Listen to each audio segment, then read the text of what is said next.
Hey everybody, John from Blair here. I got something I'm going to share with you today. I've promised a couple people I was going to do this, so this is it. So we have the smart controllers out today, this being the DJI RC Pro. Let me open those antennas there. Alright, because we have to be even, right? And this be the Autel smart controller that came out last August, V2 version. Okay, so I'm going to start up the drones first. No, I take it back. I'm going to start up the controllers first, and there's a reason for my madness you'll see in a minute. Generally, starting up the controllers first is my typical go-to move anyway. I've gotten in the habit ever since I started with drones because of the philosophy that you want a controller on in case the drone fires up and decides it's going to go mad, and you have the ability to control it. So anyway, these will fire up. You can see that the DJI is already getting to the app point where it's starting up. There you go, DJI Fly. This guy's running a little bit behind. This is not a speed test, but nevertheless a little bit slower. And this one fires up, goes to the desktop, and then goes into the app, same as here. Okay, now here's where it gets interesting. Let's fire up the Mavic 3. Get our little twitch, typical, and then look down here. We're going to wait until it connects here. And, you know, I don't know, 6, 8, 10 seconds. There you go. So that's how much time we need to get into the app. Now, with the Autel, I always get a kick out of this. Fire up the drone. We'll hear the tone. And then check this out. Connected. So, you know, it's quick at connecting. What does that mean in the grand scheme of things? Couldn't tell you. But it's nice that it does connect as quickly. We get a self-checking. ADI mode because we're inside. And the gimbal is not ready for, you know, about 5 seconds or whatever until the gimbal is ready. Now it's ready. It may keep saying ADI mode while we're in here. Let's just ignore her, shall we? Okay. Anyway, I wanted to point out some of the differences here in these controllers, and they're significant, okay? With the DJI controller, you've got, you know, a good set of hardware buttons. You've got your 3 speeds here, Cine, Normal, and Sport. You've got your power on and off. You've got a 5D switch here that can do a number of functions on the controller. However, I'm not going to go into any of that here because that's not what this is about. This is not a how-to. You've got this pause button, which works the way it's supposed to. And I'll define what I mean by that in just a moment. The best thing about it is that you can get cached video on it while you're recording, while you're out in the field. And so if you pull up, let's say, for example, you pull up your library or whatever they want to call it, your photo folder, you can see that you've got the drone here. These are what's actually on the drone. Over here is what you've saved off to the controller. Now this has an SD card in it, right there, to the left. It has a USB-C connection, and it has an HDMI. That's about it for connectivity on it, but it's all you need. You can pretty much do everything you want to do. You have a back button over here. You have a function button here that is just a select button, and you've got your joysticks. These are the same ones off of the FPV drone. Check this out. These are not like the smart controller, which had pretty much stiff and strongly self-centering sticks. These are much more, have a lot more travel to them, and they're much lighter in terms of resistance, like very, very light. I didn't like that at first. It takes some getting used to. What I did was actually use shorter sticks on it. You know how people use longer sticks to get that additional leverage and to have like a slower response to the stick? My problem was that I found the travel was so far with a tall stick that I used these slightly shorter ones. They're only a mil or two shorter, but it's significant. Now, you got this beast. Its biggest claim to fame is this display. It's 7.9 inches. It is a 200 nits of 2,000 nits of brightness capability. And let's see where we're at now. I think it's on, yeah. Right now, it's most of the way turned up, but you can't really see inside. But if I go back to, like, the splash screens here, from here, you'll see some of these screens. They look pretty bright. And you'll see as we go along here. But anyway, it goes through these. It's a really, really bright display. It's beautiful. It's probably the #1 feature of this controller. This controller, by the way, is 2.5 pounds. It is not light. It's quite heavy around the neck. And it comes with this BDSM triple strap that connects at 3 points on the controller, and it's functional. What it does is it connects to these 2 little loops that I put here, 2 little zip tie loops that I put to avoid scratching the anodized aluminum frame there, and then it connects to a loop that is under here, that loop right there.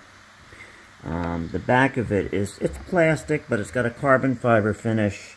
That is not a speaker, that is a vent, and it's got this. That's beautiful. It's a tripod mount, and I use that to mount this on a small portable tripod so that I can then, let's get our display turned around, so I can have like a seat and just have it sit in front of me and use it, or I can have it standing, so I almost have like a standing tripod, just holding it in perfect position for where I need it. It's not as easy if you're on the go and on the move, but you can see how bright that screen is. This screen is okay. This screen is also nice, but it's not, this is 1,000 nits of brightness, but just so you understand, it's linear. So 2,000 nits of brightness is not twice as bright as 1,000 nits of brightness.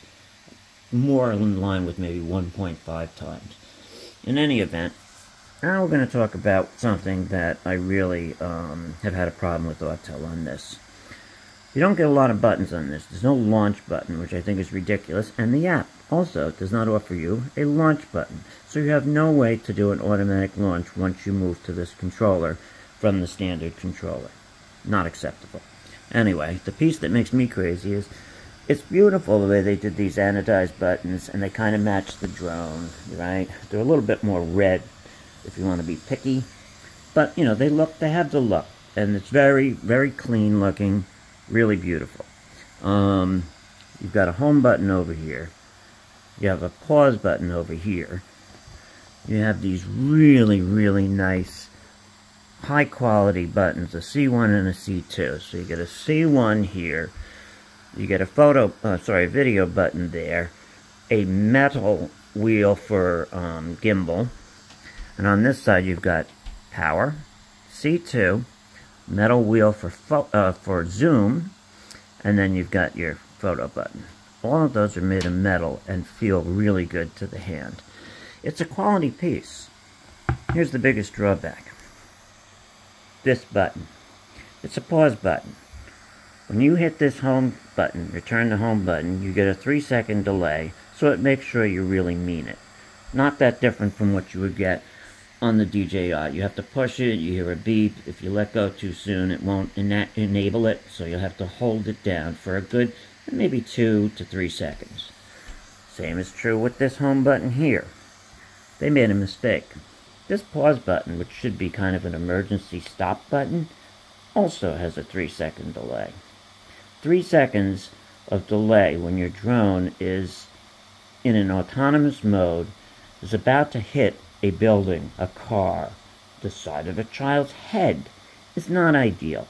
I really sorry, there was a piece of hair there making my obsessive side a little bit crazy. But that button, having that 3-second delay, I believe it can be fixed with, I would think it would be fixable in software. Maybe not. But they have basically ignored me. I have sent emails, I have called, I have opened cases on it. I've asked them to please do something about it, because when you're in autonomous mode, or the drone is coming down for a landing and missing its spot, I can't say I've ever had to do that, but alright, let's say it happened. Let's say you didn't get your home spot, or you took off too soon before you had GPS. you hit this button and nothing happens. You have to hold it and hold it and hold it. 1 1000, 2 1000, 3 1000. It's too long. I'm telling you right now, when something's about to happen, that's too long. Okay, that's the downside. The features, hey look, it's Oscar. Hey buddy. Oscar wants to come say hi. How you doing, bud? Alright, we're filming. There's Juno. Oh. Anyway, so where was I? Oh yes, so you've got, a number of flight modes in here. They offer you a number of flight modes. There are no dronies, there are no quick shots, there are no master shots, but there are some modes that are pretty good. Tripod track is good. One of my favorites is viewpoint, which will have the drone fly forward, avoiding obstacles, and then get back into the track that it was on once it goes past the obstacle. It's kind of cool. Dual stability, orbit, precision flight, where you can control the speed in every direction, including the gimbal. It's kind of like your own controllable cine mode, I guess. Gesture control, I've barely touched. It's kind of silly, but it's there. Anyway, Panoramic is okay. It takes panos, and then it stitches them, and while it's stitching them, it kills the FPV feed while it's stitching them. So you're blind in the air while that's happening. So there's some weirdness here. But there is also some greatness. And the greatness comes right here. Mission control is astounding. So you've got waypoints, which you can set up. And when you build them out, you can create a project. You can control all these parameters. Once you confirm these, you can start putting waypoints down. You can map to the nth degree. You can set points of interest. And you can have the drone basically fly around and pretty much do most of the things you would want to do in an automated fashion. Here's an interesting one. No, don't want to save that. Here's an interesting one. You've got oblique mode. We've got polygon mode. Rectangular mode. Check out polygon. So, we say create a project. There's our grid. And we can make the grid shape exactly how we want it. So we can shape it to a particular area. Alright, like so. We've got it like that. And then you can do stuff like this. You can change the way the grid appears. So, right in here now, I'm doing, let's say the arrows are going this way. I can control the speed of the drone. I can change the overlap, how much overlap it's got. You can see that I can make it tighter. I can make it wider. I can do the shooting angle, parallel to main path, perpendicular, the side overlap, the gimbal pitch. There's a lot of control over this thing. And, to even touch the tip of the iceberg with this would be a really, really long video. So, we're not going to do that here. Let's just see if I can get out of here without causing too much grief here. Close this. Go into, no, don't save it. Go into a rectangular mission. Check this out. So we'll start a new one. Check this out. So, we'll zoom in here. And you can see from the arrows which way it's flying as it does the grid. Check this out. You can turn the grid like so. Alright, so the grid is adjustable that way. You can move the grid this way. And you can do some weird things with it too. Like, I believe you can change the angle of the grid. Yeah, perpendicular, parallel. Again, with the overlaps, you can set the pitch of the gimbal, whether it's pointing directly down or at some angle. It's just endless. It literally is endless. And, you know, to cover all that here would be a little bit too much. You're not going to find any of that kind of, any of that type of information or abilities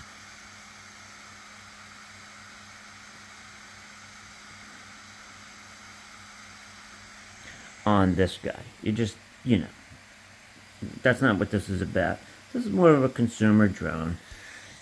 This is more of a professional or a, let's say, a contractor or someone working in a commercial field. It's, you know, it's more for commercial purposes. It can be used by a hobbyist, as I have been doing for quite some time, and it's wonderful. Amazingly, this drone is actually quieter than its partner over here. He's a reasonably quiet drone, but this guy is almost whisper soft. I mean, I'm exaggerating a little bit, but he's the quietest drone I've ever flown, and continues to be. So we'll get out of there. That's the whole point. You've got all this waypoint stuff. These are ones that I've done over time, and all repeatable. It's pretty heavy duty.